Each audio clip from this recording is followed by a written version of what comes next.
بہت دلچسپ پروگرام سن رہے ہیں.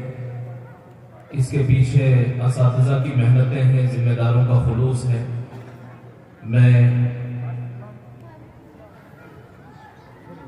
اپنی طرف سے اور جو پورا وفد آیا ہوا ہے دارالعلوم پوکھرن کا، ہر ایک کی طرف سے ادارے کو مبارکباد پیش کرتا ہوں، اساتذہ کو، طلبہ کو مبارکباد پیش کرتا ہوں. اور آئندہ کے لیے اس سے زیادہ بہتر امیدیں ہیں. انشاءاللہ العزیز آئندہ میں جو پروگرام ہوگا تو طلبہ اس سے بھی زیادہ دلچسپ پروگرام پیش کریں گے. اللہ نے چاہا تو ہم اور آپ زندہ رہیں گے، توفیق رہے گی تو اس پروگرام کو سماعت بھی کریں گے. مجیب سر کے بارے میں بھی معلوم ہوا کہ گولڈ میڈلسٹ ہیں، مجھے پہلے معلوم نہیں تھا، تو میں دارالعلوم پوکھرن کی طرف سے ہی ان کو مبارکباد پیش کرتا ہوں.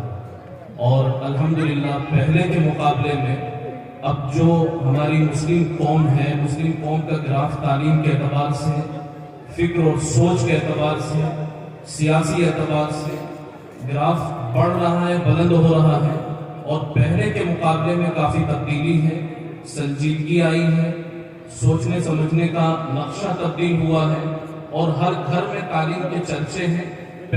جیسا چاہ رہے ویسا تو نہیں ہے، لیکن پھر بھی پہلے کے مقابلے میں بہت کچھ ہے. جب ٹھان لیا ہے تو انشاءاللہ منزل دور نہیں ہے. تعلیم کے اعتبار سے، سیاست کے اعتبار سے، ملک میں اپنے آپ کو ثابت کرنے کے اعتبار سے ہم بہت جلد اپنا مقام بنا لیں گے. بس میں اسی پر اپنی بات ختم کرتا ہوں. باتیں تو بہت ساری ہیں جو آپ سے کرنی تھی، لیکن جو باتیں میرے دل میں ہیں، میں سمجھتا ہوں کہ جو ہمارے اکابر یہاں تشریف فرما ہیں ان کے دل میں اس سے بھی زیادہ اچھی نورانی، روحانی، عرفانی باتیں ہوں گی. حضرت مولانا عبدالرحمن صاحب، مولانا یوسف صاحب، یہ حضرات تشریف فرما ہے. ہمارا وقت انہی کے لیے قربان ہے. انشاءاللہ العزیز ان کی گفتگو سے میں بھی اور آپ بھی ہم سب مستفید ہوں گے. وما توفیق الا باللہ. Thanks for watching. Don't forget to like, comment, share and subscribe to Al Wahid channel.